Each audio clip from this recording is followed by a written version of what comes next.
ஈஸா மாதிரி இருக்கு, அவ்வளவுதான். டென்ஸ் மாறல, ரெண்டுமே பிரசன்ட் கண்டினியூஸ் டென்ஸ். மேல பார்த்தது தப்புதான். சரி என்னன்னா she told that she was going to clinic. இப்படிதான் வரும், இதான் சரி. ஓகே, இன்னொரு எக்ஸாம்பிள் பாருங்க. I said I cannot do it. இது இன்டைரக்ட்ல வழக்கத்துல எப்படி பேசுறாங்கன்னா I said I can't do it இப்படி சொல்றாங்க. ஆக்சுவலா இது தப்பு. பாருங்க, said மாறல, can குட்டா மாறல, that போடல. சரி என்னன்னா I told that I could not do it. இப்படிதான் பேசணும். சரி, கடைசியா இன்னொரு எக்ஸாம்பிள் சொல்றேன், கவனிங்க. He said I don't know. இந்த சென்டென்ஸ் இன்டைரக்ட்ல வழக்கத்துல எப்படி பேசுறாங்கன்னா he said he doesn't know இப்படி சொல்றாங்க. ஆக்சுவலா இது தப்பு. சரி என்னன்னா he told that he didn't know இப்படிதான் பேசணும், இதுதான் சரி. வழக்கத்துல எப்படி பேசுறாங்கன்றது புரியுதா? ஓகே, இதுக்கு மேல இந்த பாடத்துல நடத்துறதுக்கு எதுவும் இல்ல, அதனால நாம அடுத்த பாடத்துக்கு போலாம். பாடம் பேரு என்னன்னா பங்க்சுவேஷன். இந்த பாடத்துல நாம என்ன பார்க்க போறோம்னா எங்கெங்க ஃபுல் ஸ்டாப் போடணும், கமா எங்க போடணும், இன்வெர்டட் கமா எங்க போடணும், அபாஸ்ட்ரோஃபி எங்க வரும், இது போல இன்னும் சிலதெல்லாம் எங்கெங்க வரும்னு பார்க்க போறீங்க. ஃபர்ஸ்ட் ஃபுல் ஸ்டாப் எங்க யூஸ் பண்றதுன்னு பாருங்க. புக் எடுங்க, புக்க பாருங்க. ஃபுல் ஸ்டாப் தமிழ்ல முழு புள்ளி எங்க வரும்? at the end of declarative sentence. அதாவது declarative sentence முடியும் போது full stop போடணும். எக்ஸாம்பிள் பாருங்க. you are my friend. நீ என்னுடைய நண்பன். இங்க பாருங்க, முடியும் போது full stop இருக்கா? ஓகே, இப்படிதான் இது போல வாக்கியம் முடியும் போது full stop வரும். ஓகே, இன்னொரு எக்ஸாம்பிள் பாருங்க. I am going to complete the course. நான் இந்த பயிற்சியை முடிக்க போகிறேன். இங்கேயும் full stopல முடியுது. இப்படிதான் சென்டென்ஸ் முடியும் போது full stop வரணும். இதே full stop இன்னொரு இடத்துலயும் யூஸ் பண்ணலாம். புக்க பாருங்க. to mark abbreviation, அதாவது வார்த்தைகளை சுருக்கமா எழுதும்போது இதை யூஸ் பண்ணலாம். வார்த்தைகளை சுருக்கமா எழுதும்போது அல்லது சுருக்கி எழுதும்போது இந்த full stop யூஸ் பண்ணலாம். எக்ஸாம்பிள் பாருங்க. MBA, இங்க மாஸ்டர் ஆஃப் பிசினஸ் அட்மினிஸ்ட்ரேஷன் என்ற 3 வார்த்தைகளை சுருக்கி MBA ன்னு போட்டிருக்கேன். இப்படித்தான் வரும். NO னா நம்பர்னு அர்த்தம். இதுதான் நம்ம சுருக்கமா NO ன்னு போடுறோம். இங்க கவர்மெண்ட் வார்த்தை சுருக்கமா GOVT ன்னு வந்திருக்கிறதுனால full stop வந்திருக்கு எங்க டீக்கு பக்கத்துல. இந்த டிபார்ட்மெண்ட் வார்த்தையை சுருக்கும் பொழுது DEPT ன்னு வரும், பக்கத்துல full stop வந்திருக்கு. இப்படிதான் ஒரு வார்த்தையை அப்ரிவியேட் பண்ணும்போது, அதாவது சுருக்கும் பொழுது பக்கத்துல full stop பண்ணணும். ஓகே, full stop ரெண்டு இடத்துல வரும். ஒன்னு டிக்ளரேட்டிவ் சென்டென்ஸ் முடியும் போது, அடுத்து வார்த்தையை சுருக்கும் போது அல்லது அப்ரிவியேட் பண்ணும்போது. அவ்வளவுதான். அடுத்து பார்க்க போறது கமா. தமிழ்ல கார்புள்ளி. இந்த கமா எங்கெங்க யூஸ் பண்றதுன்னு பார்க்கலாம். புக்க பாருங்க. Comma to separate a series of words, அதாவது வார்த்தைகள் வரிசையா வரும்பொழுது ஒவ்வொரு வார்த்தைக்கு பக்கத்திலையும் கமா வரும். கடைசியா அண்டுக்கு முன்னால கமா வராது, அதோட முடிச்சிடணும். எக்ஸாம்பிள் பாருங்க. Apple, orange, papaya, pineapple and tomato are fruits. இங்க பாருங்க, ஒவ்வொரு வார்த்தைக்கு பக்கத்திலையும் கமா வந்திருக்கு. ஆனா அண்டுக்கு முன்னால மட்டும் கமா வரக்கூடாது. என்ன அர்த்தம் உங்களுக்கே தெரியும். அடுத்து வேற எங்க கமாவை யூஸ் பண்றதுன்னு பாருங்க. To mark nominative of vocative case, அதாவது ஒருத்தரை அவர் பேரை சொல்லி கூப்பிடும் போது அந்த பேரை வாக்கியத்துக்கு முன்னாலையும் போடலாம், பின்னாலையும் போடலாம். பேரை முன்னால போட்டா அந்த பேருக்கு பின்னால கமா வரும். அதே பேரை பின்னால போட்டா அந்த பேருக்கு முன்னால கமா வரும். எக்ஸாம்பிள் பார்த்தா நல்லா புரியும். Swathi, don't beat your mother. இங்க ஸ்வாதின்ற பேர் சென்டென்ஸ்க்கு முன்னால வந்திருக்கு, அதனால பின்னால கமா போட்டிருக்கேன். புரியுதா? இது பாருங்க. I want ice cream daddy. இங்க டாடின்ற பெயர் சொல் சென்டென்ஸ்க்கு பின்னால வந்திருக்கு, அதனால கமா டாடிக்கு முன்னால வந்திருக்கு. இதான் விஷயம். என்ன புரியுதா? ஓகே, இன்னொரு இடத்துலயும் இந்த கமா வரும். புக்க பாருங்க. To mark noun in a position, அதாவது ஒருத்தரை பத்தி பேசும்போது அவர் யாருன்னு தெரியப்படுத்துறதுக்காக ஒரு சில வார்த்தைகளை யூஸ் பண்ணுவோம். அந்த வார்த்தைகளின் தொகுப்புக்கு முன்னால பின்னால கமா வரும். எக்ஸாம்பிள் பாருங்க. Mister Venugopalan, the production manager of your company cannot come for 2 days. ஆபீஸுக்கு போன் பண்ணி வேணுகோபாலன் வரமாட்டார்னு சொல்லும் பொழுது வேணுகோபாலன்ற பேர்ல எத்தனையோ பேர் ஆபீஸ்ல இருக்கலாம். எந்த வேணுகோபாலன் சரியா சொல்றதுக்கு தான் production manager of your company அப்படின்னு சொல்றோம். அதாவது உங்க கம்பெனி ப்ரொடக்ஷன் மேனேஜர்னு சொல்லும்போது கரெக்டா யாருன்னு தெரியும். இப்போ எந்த வேணுகோபாலும் கரெக்டா தெரிஞ்சிடும். இது போல வார்த்தைகளின் தொகுப்புக்கு முன்னால பின்னால கமா வரும். சரி, இன்னொரு எக்ஸாம்பிள் பாருங்க. Mister T.N. Seshan, the former Chief Election Commissioner of India, will inaugurate our college. இங்க பாருங்க, ஏதோ ஒரு T.N. Seshan எடுத்துக்காம இருக்கிறதுக்கு the former Chief Election Commissioner of Indiaன்ற வார்த்தைகளின் தொகுப்பு நம்ம யூஸ் பண்ணிருக்கோம். இதுக்கு பின்னால முன்னால கமா போடணும். இப்போ கரெக்டா T.N. Seshan யாருன்னு நமக்கு தெரியுது எப்போ இது போடும்பொழுது. ஏன்னா T.N. Seshanன்ற பேர்ல எத்தனையோ பேர் இருக்கலாம். கன்ஃபியூஸ் ஆகாம இருக்கிறதுக்கு தான் இதெல்லாம் யூஸ் பண்றோம். அவ்வளவுதான், வேற எதுவும் இல்ல. ஃபர்ஸ்ட் என்ன பார்த்தோம்? the production manager of your company பார்த்தோம். இங்க என்ன பார்க்கிறோம்? the former chief election commissioner of India. இது போல வார்த்தைகளின் தொகுப்புக்கு முன்னால பின்னால கமா வரணும். அவ்வளவுதான். என்ன கமா எங்க யூஸ் பண்றது புரியுதா? ஓகே. இனி நாம அடுத்து பார்க்க போறது அப்பாஸ்ட்ரோஃபே. இந்த அப்பாஸ்ட்ரோஃபே எங்க யூஸ் பண்றதுன்னு பாருங்க. அப்பாஸ்ட்ரோஃபே தமிழ்ல எழுத்தச்சுக்குறி அப்படின்னு அர்த்தம். ஃபர்ஸ்ட் எங்க எடுத்து பாருங்க. டு மார்க் பொசசிவ் கேஸ், அதாவது உடையன்ற அர்த்தத்தை குறிக்கிறதுக்கு அப்பாஸ்ட்ரோஃபி எஸ் யூஸ் பண்ணலாம். இத நவுன் கேஸ் என்ற பாடத்துல போன மாசம் சொல்லிக் கொடுத்த ஞாபகம் இருக்குன்னு நினைக்கிறேன். இப்பவும் பாருங்க. கர்ணாஸ் சேரிட்டி, கர்ணனுடைய கொடை.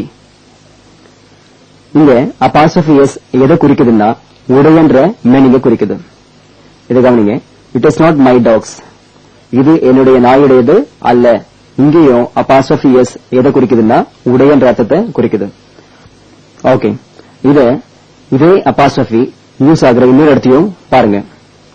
To indicate omission of letter or letters, அதாவது ஒரு எழுத்தோ அல்லது எழுத்துக்களோ இல்லாம இருக்கிறத குறிக்கிறதுக்கு அப்பாஸ்ட்ரோஃபி யூஸ் பண்ணலாம். எக்ஸாம்பிள் பாருங்க. ஹீல், இங்க WI இல்லன்றது அப்பாஸ்ட்ரோஃபி குறிக்குது. I have, இங்க HA இல்லாதத அப்பாஸ்ட்ரோஃபி குறிக்குது. doesn't, இங்க O இல்லாதத அப்பாஸ்ட்ரோஃபி குறிக்குது. weed, இங்க WOUL இல்லாம இருக்கிறத D குறிக்குது, அதாவது அப்பாஸ்ட்ரோஃபி குறிக்குது. இதெல்லாம் நீங்க எக்ஸசைஸ்ல ஷார்ட் ஃபார்ம்ஸ் நான் டீச் பண்ணும்போது கவனிச்சிருப்பீங்க. இதுவரைக்கும் அப்பாஸ்ட்ரோஃபி பாத்தீங்க. இனி அடுத்து பார்க்க போறது இன்வெர்டட் கமா. தமிழ்ல தலைகீழாக்கப்பட்ட காற்புள்ளி அப்படின்னு அர்த்தம். இத எதுக்கு யூஸ் பண்றது அப்படின்னு கவனிங்க. டு இண்டிகேட் டைரக்ட் ஸ்பீச், அதாவது ஒருத்தர் பேசிய நேரடியான வார்த்தைகளை குறிக்கிறதுக்கு இன்வெர்டட் கமா யூஸ் பண்ணலாம். பொதுவாவே டைரக்ட் ஸ்பீச் எல்லாமே இன்வெர்டட் கமாக்குள்ளதான் வரும். East or west, home is best, said my school teacher.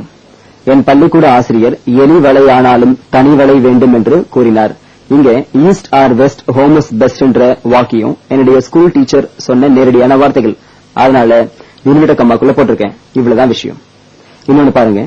Jesus never fails, set Jhansi. இயேசு ஒருபோதும் தோற்க மாட்டார் என்று ஜான்சி கூறினாள். இங்க ஜீசஸ் நெவர் ஃபெயில்ஸ் என்ற இந்த வாக்கியம் ஜான்சி சொன்ன நேரடியான வார்த்தைகள். அதனால இன்வெர்டட் கமாக்குள்ள வந்திருக்கு. இது போல டைரக்ட் ஸ்பீச் எல்லாமே இன்வெர்டட் கமாக்குள்ள வரும். இது ஏற்கனவே டைரக்ட் ஸ்பீச், இன்டைரக்ட் ஸ்பீச் என்ற பாடத்துல பல இடங்கள்ல பாத்திருப்பீங்க. ஓகே, என்ன புரியுதா? இனி அடுத்து பார்க்க போறது செமிகோலன். செமிகோலன் எங்க யூஸ் பண்றதுன்னு பாருங்க. செமிகோலன் தமிழ்ல அரை புள்ளி அப்படின்னு அர்த்தம். This separates two or more classes which are more or less equally important. அதாவது ரெண்டு கிளாஸ் ஒன்ன விட்டு இன்னொன்னு சொல்ல முடியாது, ரெண்டுமே முக்கியம். இது போல இடங்கள்ல இந்த ரெண்டு கிளாஸுக்கு இடையில செமிகோலன் யூஸ் பண்ணணும். எக்ஸாம்பிள் பாருங்க. To err is human, to forgive is divine. தமிழ்ல தவறுவது மனித இயல்பு, மன்னிப்பது தெய்வீகம். இதான் அர்த்தம். இங்க டு err is human, இது ஒரு class. To forgive is divine, இது இன்னொரு கிளாஸ். அதனால இந்த ரெண்டு கிளாஸுக்கு இடையில செமிகோலன் யூஸ் பண்ணிருக்கேன். இப்படித்தான் யூஸ் பண்ணணும். பொதுவா செமிகோலன் வழக்கத்துல யூஸ் பண்றது ரொம்ப ரேர். இருந்தாலும் தெரிஞ்சு வச்சுக்கோங்க, தேவைப்படும் போது யூஸ் ஆகும். ஓகே, இப்போ நம்ம கடைசியா இந்த பங்க்சுவேஷன்ல பார்க்க போறது கோலன். கோலனுக்கு தமிழ்ல முக்கார் புள்ளி அப்படின்னு அர்த்தம். எங்க யூஸ் பண்றது பாருங்க. To introduce a quotation. அந்த காலத்துல பெரியவங்க சொன்ன முதுமொழிகள், பொன்மொழிகள், இது எல்லாத்தையும் ஆரம்பிக்கிறதுக்கு முன்னால கோலன் போடணும். Aristotle says a man makes his own fate. ஒரு மனிதன் தானே தன் விதியை நிர்ணயிக்கிறான் என்று அரிஸ்டாட்டில் கூறுகிறார். இங்க அரிஸ்டாட்டில் சொன்ன முதுமொழியை ஆரம்பிக்கிறதுக்கு முன்னால கோலன் போட்டிருக்கோம். இப்படித்தான் வரும். என்ன புரியுதா? ஓகே. இன்னைக்கு இந்த பங்க்சுவேஷன் பாடத்துல என்ன பாத்தீங்க? ஃபுல் ஸ்டாப், கம்மா, அபாஸ்ட்ரோபே, இன்வெர்டட் கம்மா, செமிகோலன், கோலன் இதெல்லாம் எங்க யூஸ் பண்றது, எப்ப யூஸ் பண்றதுன்னு பார்த்தோம். சொல்லிக் கொடுத்த விஷயம் எல்லாம் என்னைக்கும் வரக்கூடாது. சரியா? All right. அப்புறம் இன்னொரு விஷயம், நீங்க தமிழ்ல இரட்டைக்கிளவி, அடுக்கு தொடர் இந்த ரெண்டையும் கேள்விப்பட்டிருப்பீங்க. இரட்டைக்கிளவி பிரிச்சா பொருள் தராது. அதாவது சலசலவென்று சத்தம் கேட்டது அப்படின்னு சொல்லலாம். சல என்ற சத்தம் கேட்டதுன்னு சொல்ல முடியாது. இப்படி சொன்னா மீனிங் கிடைக்காது. கலகலவென்று சிரித்தாலும் சொல்லலாம். இதுக்கு பதிலா கல என்ற சிரித்தாலும் சொல்ல முடியாது. சோ இரட்டைக்கிளவி பிரிச்சா பொருள் தராது. ஆனா அடுக்கு தொடர் பிரிச்சா பொருள் தரும். பல உதாரணங்கள் கொடுக்கலாம். இத பிரிச்சா பல உதாரணங்கள் கொடுக்கலாம்னு வரும். போக போக என்ன பத்தி நீ தெரிஞ்சுப்ப. இது சொல்லும் பொழுது உங்களுக்கு தெரியும், ஒரு போக பிரிச்சாலும் என்ன போகன்ற வார்த்தைக்கு தனியா பார்க்கும்போது மீனிங் உண்டு. தமிழ்ல இது போல இரட்டைக்கிளவி, அடுக்கு தொடர் இதெல்லாம் உண்டு. ஆனா இங்கிலீஷ்ல இந்த ரெண்டுமே கிடையாது. அதாவது இங்கிலீஷ்ல ஒரே அர்த்தமுள்ள ரெண்டு வார்த்தைகள் பக்கத்துல வராது, வரக்கூடாது. என்ன புரியுதா?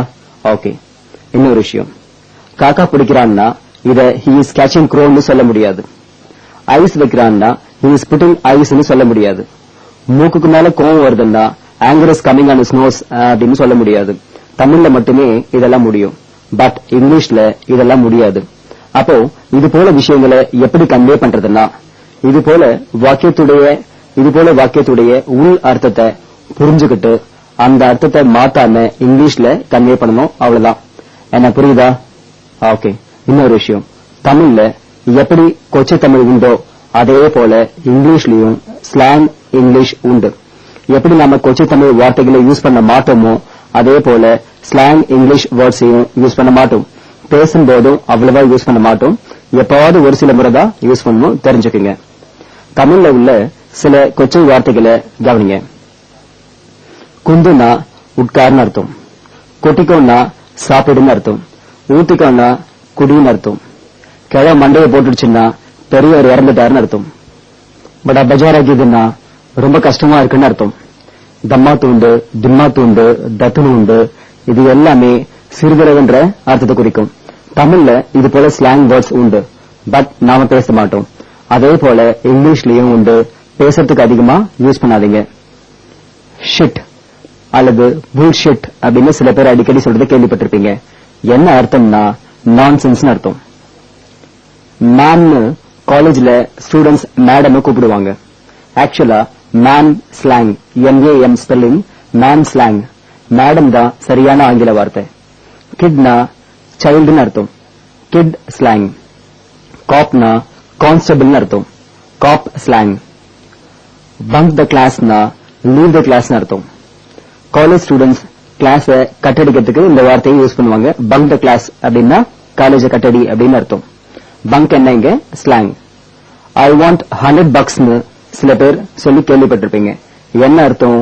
எனக்கு $100 பணம் வேணும்னு அர்த்தம். பக்னா காசு, பணம் அப்படின்னு அர்த்தம். இங்க பக் ஸ்லாங். இது போல ஆயிரக்கணக்கான ஸ்லாங் வேர்ட்ஸ் இங்கிலீஷ்ல உண்டு. சும்மா ஸ்லாங் என்னன்னு ஒரு ஐடியா கிடைக்கதா இதெல்லாம் டீச் பண்றேன். மற்றபடி எல்லா ஸ்லாங் வேர்ட்ஸும் தெரிஞ்சு வச்சிருக்க முடியாது. ஓகே, இனி அடுத்து பாக்கிறதுக்கு எதுவும் நேரம் இல்ல. சோ இதோட இன்னைக்கு கிளாஸ் முடிக்கலாம். எக்ஸசைஸ்ல என்ன செய்ய சொல்லிருக்கணும் செஞ்சு பாருங்க. தேங்க்யூ. இன்னும் நிறைய தெரிஞ்சுக்கணும்னா என்னுடைய வீடியோ சிடியை வாங்கி பாருங்க. ரொம்ப யூஸ்ஃபுல்லா இருக்கும். இந்த சிடிஸ் இல்லாம நீங்க என்கிட்ட நேரடியாவும் கத்துக்கலாம், ஆன்லைன்ல அதாவது ஸ்கைப் மூலமாவும் கத்துக்கலாம், அல்லது மொபைல் வழியாவும் கத்துக்கலாம். டீடைல்ஸ் வேணும்னா என்னுடைய மொபைல் நம்பருக்கு கால் பண்ணுங்க. 9444262000 அல்லது லேண்ட்லைன் நம்பர் 24333325க்கு கால் பண்ணுங்க. நம்ம வெப்சைட் வந்து www.sagaenglish.in. அட்ரஸ் வந்து 568 அண்ணா சாலை, தேனாம்பேட்டை, சென்னை 18.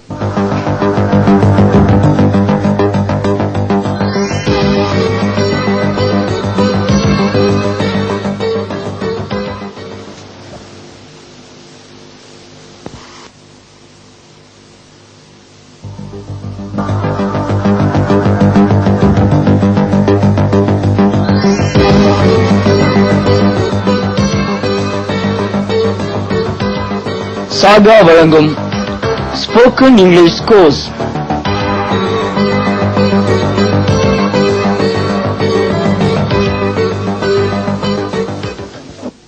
Good morning. இன்னைக்கு இந்த கோர்ஸ்லயே கடைசி பாடமா இன்டர்ஜெக்ஷன்ற புது பாடம் பார்க்க போறோம். நேத்து சொல்லிக் கொடுத்த பங்க்சுவேஷன்ற பாடத்தை நல்லா படிச்சு புரிஞ்சுக்கிட்டீங்களா? ஓகே, இன்னைக்கு என்ன பார்க்க போறோம்ன்றத புக்க பாருங்க. இன்டர்ஜெக்ஷன் தமிழ்ல வியப்படை சொல்லுன்னு அர்த்தம். An interjection is a word that expresses some sudden feelings or emotion. அதாவது உணர்ச்சிகளை வெளிப்படுத்த இந்த இன்டர்ஜெக்ஷன்ஸ் தேவைப்படுது, அவ்வளவுதான். இந்த வியப்படை சொல் வேற, வியப்பு வாக்கியம் வேற. வியப்பு வாக்கியத்துக்கு மீனிங் உண்டு, அதே சமயத்துல வாக்கியம் முடியும் பொழுது ஆச்சரியக்குறி வரும். பட் வியப்படை சொல்லுக்கு மீனிங் கிடையாது. இங்க வார்த்தைக்கு பக்கத்திலேயே எக்ஸ்கிளமேட்டரி மார்க் வரும், அவ்வளவுதான். இன்டர்ஜெக்ஷன்ஸ்லாம் மீனிங் கிடையாது. இந்த இன்டர்ஜெக்ஷன்ஸ்லாம் உணர்ச்சிகளை வெளிப்படுத்தும் போது ஏற்படக்கூடிய சத்தம், அவ்வளவுதான். மத்தபடி இதுக்கெல்லாம் மீனிங் கிடையாது. அயோடெக்ஸ் விளம்பரம் டிவில பாத்திருப்பீங்க. அதுல ஆ ஊ அவுச் அப்படின்னு வரும். இது எல்லாமே இன்டர்ஜெக்ஷன், இதுக்கெல்லாம் மீனிங் கிடையாது. ஒவ்வொரு விதமான உணர்ச்சியை வெளிப்படுத்தும் போதும் ஒவ்வொரு இன்டர்ஜெக்ஷன் வரும். சரி, ஃபர்ஸ்ட் என்ன கொடுத்திருக்கேன் புக்க பாருங்க. ஜாய். ஜாய்க்கு என்ன வரும்னா ஹுரா அல்லது ஹுரே அப்படின்னு வரும். அதாவது சந்தோஷப்படும் போது ஹுரா அல்லது ஹுரேன்னு கத்தணும். அதனாலதான் பிராக்கெட்ல ஜாயின் போட்டிருக்கேன். எக்ஸாம்பிள் பாருங்க. ஹுரே ஐ காட் இட், ஐயா கிடைச்சிருச்சு அப்படின்னு அர்த்தம். ஹுரேக்கு மீனிங் கிடையாது. பட் சந்தோஷப்படும் போது கொடுக்கக்கூடிய அல்லது சந்தோஷம் ஏற்படும் போது கொடுக்கக்கூடிய ஒரு சத்தம். தமிழ்ல இது போல இன்டர்ஜெக்ஷன்ஸ்லாம் நிறைய உண்டு. ஐயா, ஓ, ஐயோ. கொஞ்சம் யோசிச்சு பாருங்க, இதுக்கெல்லாம் மீனிங் உண்டா? அதே போலதான் இங்கிலீஷ்லயும் மீனிங் கிடையாது. தமிழ்ல எப்படி இதுக்கெல்லாம் மீனிங் இல்லையோ அதே போலதான் இங்கிலீஷ்லயும் இந்த இன்டர்ஜெக்ஷன்ஸ்லாம் மீனிங் கிடையாது. ஓகே, அடுத்த இன்டர்ஜெக்ஷன் பாருங்க. கிரீஃப். அலாஸ். அலாஸ் எப்ப சொல்லணும்னா வருத்தத்தை வெளிப்படுத்தும் போது சொல்லணும். அலாஸ்னா தமிழ் எப்படி ஐயோ அப்படின்னு சோகத்துல சொல்லுவோமோ அதே போலதான் இங்கிலீஷ்லயும் இந்த அலாஸ்ன்ற வார்த்தை. எக்ஸாம்பிள் பாருங்க. Alas everybody is dead. ஐயோ எல்லாருமே செத்துட்டாங்க. ஓகே, அடுத்து பார்க்க போறது சர்ப்ரைஸ். வாவ். இந்த வாவ்ன்ற இன்டர்ஜெக்ஷன் எப்ப யூஸ் பண்ணணும்னா ஆச்சரியத்துக்கு யூஸ் பண்ணணும். மீனிங் கிடையாது. வாவ் இட்ஸ் எக்ஸலென்ட், ஐயா இது ரொம்ப பிரமாதமா இருக்கு அப்படின்னு சொல்லும் போது இதை யூஸ் பண்ணணும். அது வாவ் அப்படின்ற வார்த்தை இந்த இன்டர்ஜெக்ஷன் எப்ப யூஸ் பண்ணணும்னு சொன்னா ஆச்சரியப்படும் போது, அதாவது ஆச்சரியத்தை வெளிப்படுத்தும் போது. இது போல எங்கெல்லாம் ஆச்சரியத்தை வெளிப்படுத்துவோமோ அங்கெல்லாம் வாவ் போட்டுக்கலாம். இந்த ருஷி ஊறுகாய்க்கு டிவில விளம்பரம் வரும். வாவ் இத்தனை வகை ஊறுகாய்களா அப்படின்னு வரும். இங்கேயும் எதை குறிக்குதுன்னா சர்ப்ரைஸ எக்ஸ்பிரஸ் பண்ணும்போது இதை யூஸ் பண்றாங்க. ஓகே, அடுத்து அப்ரூவல். அப்ரூவலுக்கு என்ன வரும்னா பிராவோ. பிராவோனா என்ன மீனிங்? சபாஷ் அப்படின்னு அர்த்தம். பிராவோ எப்ப யூஸ் பண்றதுன்னா ஒரு செயலை செஞ்சு முடிச்ச பிறகு நல்லா செஞ்சிருக்கீங்க அப்படின்னு தட்டி கொடுக்கும் போது bravo you have done it அப்படின்னு சொல்லலாம். ஓகே, எக்ஸாம்பிள் பாருங்க. Bravo you have done it, சபாஷ் நீ செஞ்சு முடிச்சிட்ட அப்படின்னு சொல்லலாம். அதாவது பிராவோன்றது என்ன? அப்ரூவல். ஓகே, இப்போ சந்தோஷப்படும் போது ஹுவா அல்லது ஹுரே அப்படின்னு கத்தணும். துக்கப்படும் போது அலாஸ் அப்படின்னு வரும். ஆச்சரியப்படும் போது வாவ் அப்படின்னு வரும். தட்டி கொடுக்கும் போது பிராவோ அப்படின்னு சொல்லணும். இப்படித்தான் வரும். இங்க யூஸ் பண்ண வேண்டிய இடத்தை மாத்தக்கூடாது. இதுவரைக்கும் என்ன பாத்தீங்க? உணர்ச்சிகளை வெளிப்படுத்தும் போது என்னென்ன இங்கிலீஷ் வேர்ட்ஸ் யூஸ் பண்ணணும்னு பாத்தீங்க. பொதுவாவே உணர்ச்சிகளை டக்குன்னு இங்கிலீஷ்ல வெளிப்படுத்த முடியாது. அவங்களுக்கு தாய்மொழி என்னவோ அதுல இருந்துதான் உணர்ச்சிகள் வெளிப்படும். அதுக்கப்புறம் தான் மத்த மொழி எல்லாம். கீழே விழும்போது, சூடு வச்சுக்கும் போது, லாட்டரியில 1 கோடி அடிக்கும் போது, டாக்டர் ஊசி போடும் போது ஏற்படக்கூடிய சத்தம் எல்லாமே உங்க தாய்மொழியில தான் இருக்கும். என்ன புரியுதா? இருந்தாலும் நீங்க இங்கிலீஷ் கத்துக்கிறதுனால உங்களுக்கு இதெல்லாம் சொல்லித்தர வேண்டிய இது என் கடமை. அதனால இதெல்லாம் டீச் பண்றேன், அவ்வளவுதான். ஆல்ரைட், இன்னைக்கு முக்கியமான விஷயம் ஒண்ணு சொல்ல வேண்டியிருக்கு, கவனிங்க. இங்கிலீஷ்ல தேர், இட் இந்த 2 வார்த்தைகளும் டம்மி சப்ஜெக்ட்ஸ், அதாவது டெம்பரரி சப்ஜெக்ட்ஸ் சொல்லலாம். அதாவது சில இடங்கள்ல மீனிங் இல்லாம வரும். ஃபர்ஸ்ட் தேர் பார்க்கலாம். தேருக்கு டிக்ஷனரியில என்ன மீனிங் போட்டிருக்கோம்? அங்கேன்னு போட்டிருக்கோம். ஆனா சில இடங்கள்ல தேருக்கு அங்கேன்ற மீனிங் வராது. சுருக்கமா சொன்னா தேர்ன்ற வார்த்தை சென்டென்ஸ்ல வேர்புக்கு முன்னால வந்தா மீனிங் கிடையாது. அதே வேர்புக்கு பின்னால வந்தா அங்கேன்ற மீனிங் உண்டு. எக்ஸாம்பிள்ஸ் கவனிங்க. There is no problem. There are no doubts in English. There was no money to spend. There won't be any students. இங்க யூஸ் பண்ணிருக்க there எல்லாமே வேர்புக்கு முன்னால வந்திருக்கு. அதனால இந்த there எல்லாத்துக்கும் மீனிங் கிடையாது. அதே I saw you thereனா இங்க thereன்ற வார்த்தை அங்கேன்ற மீனிங்ல வரும். ஏன்னா வேர்புக்கு பின்னால there வந்திருக்கீங்க. That's not thereனா அது அங்கே இல்லைன்னு அர்த்தம்.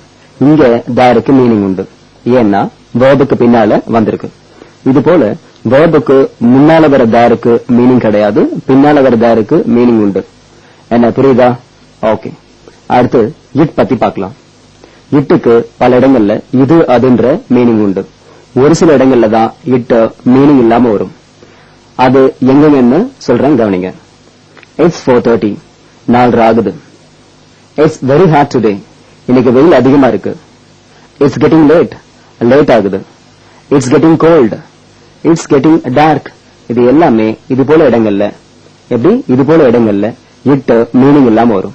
குறிப்பா இட் டைம் பத்தி சொல்லும் பொழுதோ அல்லது கிளைமேட் பத்தி சொல்லும் பொழுதோ மீனிங் இல்லாம வரும்.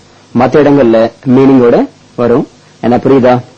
இன்னொரு விஷயம், கோயிங் டு இந்த ரெண்டு வார்த்தைகள் பத்தி கொஞ்சம் தெரிஞ்சுக்கணும். இந்த கோயிங் டு ரெண்டு வார்த்தைகளும் பிரியாம ஒன்னா வரும். கோயிங் டுக்கு அடுத்து வர வார்த்தை verb ஃபர்ஸ்ட் ஃபார்மா இருக்கணும். எக்ஸாம்பிள் பாருங்க. I am going to eat. நான் சாப்பிட போகிறேன். She is going to dance. அவள் ஆட போகிறாள். He is going to punish you. அவன் உன்னை தண்டிக்க போகிறான். Are you going to come? நீ வரப்போகிறாயா? இது போல கோயிங் டு சென்டென்ஸ்ல வந்தா சாப்பிட போகிறேன், ஆட போகிறேன், தண்டிக்க போகிறேன், வரப்போகிறேன், இது போல போகிறேன்ற மீனிங்ல வரும். என்ன புரியுதா? ஓகே. இனி அடுத்து பார்க்க போறது இன்னொரு முக்கியமான விஷயம். கவனிங்க. ஆனா பெண்ணான்னு தெரியாத பட்சத்துல ஆனதான் எடுத்துக்கணும். அதாவது ஆனா பெண்ணான்னு தெரியாத பட்சத்துல ஆனதான் எடுத்துக்கணும். இது இங்கிலீஷ்ல இருக்க கிராமர் ரூல். தமிழ்லயும் இப்படிதான். இதுக்கு சில எக்ஸாம்பிள்ஸ் பார்த்தா உங்களுக்கு புரியும். இந்த சென்டென்ஸ் கவனிங்க. If anybody comes, ask him to wait for 5 minutes. இங்க முதலாளி தொழிலாளி கிட்ட யாராவது வந்தா அவர் 5 நிமிஷம் வெயிட் பண்ண சொல்லுன்னு சொல்றாரு. இங்க வரப்போவது ஆனா பெண்ணான்னு தெரியாது. அதனால அவரைன்னு போட்டிருக்கும். இங்கிலீஷ்லயும் இப்படித்தான். அங்க அவரைக்கு பதிலா ஹிம் போடணும். இது போல சமயத்துல ஆணை குறிக்கிற வார்த்தைகளை தான் யூஸ் பண்ணணும். இந்த பழமொழியை பாருங்க. Time and tide wait for no man. இந்த பழமொழியில வெயிட் ஃபார் நோ மேன் வந்திருக்கு. அதுக்காக விமனுக்கு இது பொருந்தாது அப்படின்னு அர்த்தம் கிடையாது. Man proposes, God disposes. தான் ஒன்று நினைக்க தெய்வம் ஒன்று நினைக்கும். இங்கேயும் பாருங்க, மேன் ஆணுதான் குறிக்கும். அதுக்காக பெண்ணு குறிக்கல அப்படின்னு அர்த்தம் கிடையாது. ரெண்டு பேரும் குறிக்கும். இது போல ஆனா பெண்ணான்னு தெரியாத இடங்கள்ல ஆணுக்கு தான் ஃபர்ஸ்ட் பிரிஃபரன்ஸ். என்ன புரியுதா? இந்த விஷயங்கள் எல்லாம் நீங்களே போக போக புரிஞ்சுக்கீங்க. கடைசியா இன்னொரு விஷயம், நீங்க இங்கிலீஷ்ல பேசும்போது சிச்சுவேஷனுக்கு ஏற்ற மாதிரி வார்த்தைகளை அல்லது வாக்கியங்களை பிச்சை ஏத்தி அல்லது இறக்கி உச்சரிக்கணும். ஸ்ட்ரெஸ் பண்ண வேண்டிய இடத்துல ஸ்ட்ரெஸ் பண்ணணும், நிறுத்த வேண்டிய இடத்துல நிறுத்தணும். இப்படி எல்லாம் பேசினாதான் கான்வர்சேஷன் லைவா இருக்கும், கேட்கறதுக்கு நல்லா இருக்கும். நம்ம கன்வே பண்ற விஷயம் கரெக்டா போய் சேரும். நம்ம தமிழ்லயும் இப்படித்தான் பேசுவோம். உடம்பு சரியில்லாதவரை எப்படி இருக்கிறீங்கன்னு விசாரிக்கும் போது எப்படி கேட்கணும்? எனவே உடம்பு எப்படி இருக்கு, இப்படிதான் சாஃப்டா கேட்கணும். இது இப்படி கேட்காம என்ன உடம்பு எப்படி இருக்கு இப்படி கேட்டா இதுக்கு அர்த்தமே வேற. நீ இந்த ஜென்மத்துல 10th பாஸ் பண்ண மாட்ட. இங்க பாருங்க, இந்த சென்டென்ஸ்ல ஜென்மத்துலன்ற வார்த்தையை அழுத்தி சொன்னாதான் இதுக்கு சரியான மீனிங் கிடைக்குது. கோவமா கேட்கும் போது வேகமா பேசணும், அப்பதான் கேட்க நல்லா இருக்கும். யார் நீ, உனக்கு என்ன வேணும், இப்படி பேசினாதான் கேட்கிற மாதிரி இருக்கும். நீங்க இங்கிலீஷ் பேசினா நான் ரொம்ப சந்தோஷப்படுவேன். இங்க பாருங்க, ரொம்பன்ற வார்த்தையை இழுத்து உச்சரிப்போம், அப்பதான் கேட்க நல்லா இருக்கும். தமிழ்ல எப்படி நாம இது போலாம் பேசுறோமோ அதே போல நாம இங்கிலீஷ்லயும் பேச கத்துக்கணும், அப்பதான் நல்லா இருக்கும். அப்படி இல்லன்னா நியூஸ் வாசிக்கிற மாதிரி இருக்கும். ஒரு சில சென்டென்ஸ் படிச்சு காமிக்கிறேன் பாருங்க. Who are you? What do you want? இந்த கேள்விகளை கோவமா கேட்கும்போது வேகமா கேட்டதா நல்லா இருக்கும். இது பாருங்க. I am waiting for a long time. இந்த சென்டென்ஸ்ல லாங்ன்ற வார்த்தையை இழுத்து சொன்னதா நல்லா இருக்கும். I am so sorry. இந்த சென்டென்ஸ சாஃப்டா சொன்னதா நல்லா இருக்கும். இப்படிலாம் பேசினாதான் உணர்ச்சி பூர்வமா இருக்கும். இப்போ நீங்க அத பத்தி எல்லாம் யோசிக்க வேணாம். முதல்ல இங்கிலீஷ் தைரியமா பேச ஆரம்பிச்ச பிறகு இத பத்தி யோசிக்கலாம். ஓகே, இன்னைக்கு நான் இதுக்கு மேல நடத்த போறதில்ல. நாளைக்கு கிளாஸ்ல நீங்க செகண்ட் மந்த்ல என்ன பாத்தீங்களோ அத ரிவைஸ் பண்ண போறேன். எக்ஸசைஸ்லாம் எதுவும் கிடையாது. சோ இதோட இன்னைக்கு கிளாஸ முடிக்கலாம். தேங்க்யூ. இன்னும் நிறைய தெரிஞ்சுக்கணும்னா என்னுடைய வீடியோ சிடியை வாங்கி பாருங்க, ரொம்ப யூஸ்ஃபுல்லா இருக்கும். இந்த சிடிஸ் இல்லாம நீங்க என்கிட்ட நேரடியாவும் கத்துக்கலாம், ஆன்லைன்ல அதாவது ஸ்கைப் மூலமாவும் கத்துக்கலாம், அல்லது மொபைல் வழியாவும் கத்துக்கலாம். டீடைல்ஸ் வேணும்னா என்னுடைய மொபைல் நம்பருக்கு கால் பண்ணுங்க. 9444426200 அல்லது லேண்ட்லைன் நம்பர் 24333325க்கு கால் பண்ணுங்க. நம்ம வெப்சைட் வந்து www.sagaenglish.in. அட்ரஸ் வந்து 568 அண்ணா சாலை, தேனாம்பேட்டை, சென்னை 18.